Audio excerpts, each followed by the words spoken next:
channel keenya bagan dhuftani Dr. Bilboo Caalati kala laartan kunis YouTube channel Dr. Bilboo Caalati ega akkuma beekamu kana dura yeroo garaagaraa mata duree fayyaa garaagaraa irratti viidiyoo garaagaraa hojjechaa turreerra achi keessaa muraasa si yaadachiisuuf tokko nama nu biratti fe'ame akkamitti akka lubbuu isaa baraaru kan biraa immoo daa'ima nu biratti fe'amte illee akkamitti akka lubbuu ishii baraaru tarkaanfii lubbuu baraaru akkamitti akka namni kamiyyuu fudhachuu danda'u maaliif wanti kun hawaasa keessatti ta'a waan ta'eef bakka kamittuu nama kamirratti iyyuu ta'uu waan danda'u jechuudha. Akkasumas dubara ulfaa nu biratti fe'amte akkamitti lubbuu ishii baraaruu akka dandeenyu illee isinitti himeen ture. Akkasumas mata duree biraa kan akka dhukkuba COVID wal qabatee deeltaa vaariyaantii maal adda godha kan jedhu illee isinitti himeen ture. As weelaas isuma dhiyeenya kanaatirree waa'ee Omicron san irrattirree waan tokko waan hubannoodhaaf ta'u isinitti himeen ture. Dhiyeenya kana immoo wantoota kurnan fayyaa wal quunnamtii saalaa hubanirree sarartirree viidiyoo hojjedheen ture.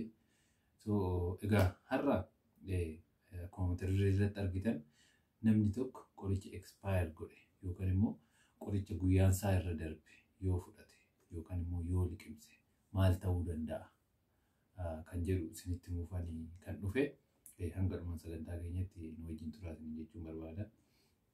Egaa qorichi expire ta'e jechuun akkuma levelingii isaa sanarra jirutti guyyaa indi yookaan immoo guyyaa manufacturing isaatirraa kaasee guyyaa tajaajilli isaa itti kennamuu qabne yookaan immoo expire date jedhamu guyyaa sanadha.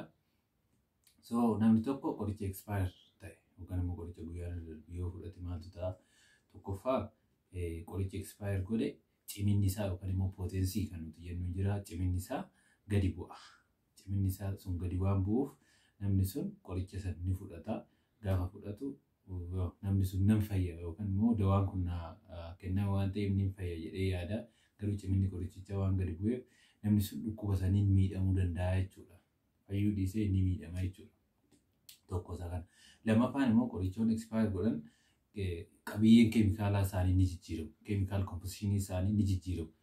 Fakkeenyaaf keemikaal kompoziishinii isa qoricha expire goone X yoo ta'e keemikaal kompoziishinii qoricha isa expire godhe kan immoo gara Y'itti jijjiirama. Keemikaal kompoziishinii inni jijjiirame sun immoo Y'in kun fayyaa namaatiif safe ta'uu isaa hin beekamu jechuudha. It may harm. Na miidhaa qabaachuu danda'a. Tishuulee yookaan immoo orgaanii qaama keenya keessa jiru irratti miidhaa qabaachuu danda'a jechuudha. Sababni isaas inni jijjiirame kun hin beekamne waan ta'eef jechuudha. Lammaffaan isa kana faayidaa miidhaa sadaffaan inni qabu baakteeriyaa tokkoof akka miidiyaatti fayyada. Yookaan immoo qorichoonni expire godhan tokko yoo fudhanne baakteeriyaan inni silaa ittisuuf yookaan ajjeesuuf oolu sun akka achi keessatti wal horanii fi akka wal horuu isaatiif haala mijeessaa jechuudha. Proliferate godhaa jechuudha. Inumaayyuu baakteeriyaa sana ajjeesuu dhiisee akka inni wal horu taasisaa jechuudha. Sun immoo dhukkubni baakteeriyaa saniin dhufu yeroo xaanu irratti akka sirriitti yookaan immoo qoricha biraarree akka dhageenye resist akka godhu drug resistance akka uumuu fi dhukkubni serious ta'e akka jiraatu sababa baakteeriyaa saniitiin dhukkubni wal'aanamuu hin dandeenye sababa baakteeriyaa specific saniitiin dhufu wal'aanamuu akka dandeenye akka gochuuf ta'uu danda'a.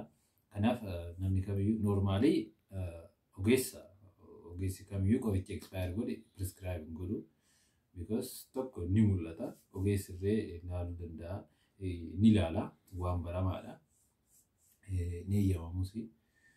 Lammaffaa immoo tarii kan bitan yoo ta'e namumti kun illee laaluu qaba jechuudha. Garagalchee expiration date isaa laaluu qaba.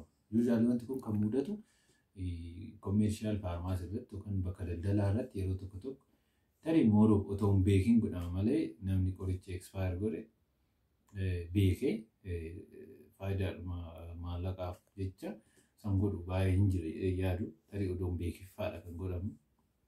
So garuu immoo wanti sun yoo fudhatame miidhaa ammas hin jenne kana qaba waan ta'eef hanga danda'ameen carraa laaluu yoo qabaate namni kamuu qoricha tokko fudhachuun dura guyyaa isaa yookaan expiration date isaa ilaaluu qaba. jechuu dhumaafanii. So warri YouTube channel keenya haaraa taatan YouTube channel keenya subscribe godhaa. Viidiyoo kanas immoo jaallattan like fi comment gochuun dagatinaa. Nagaa fayyaa ta'aa.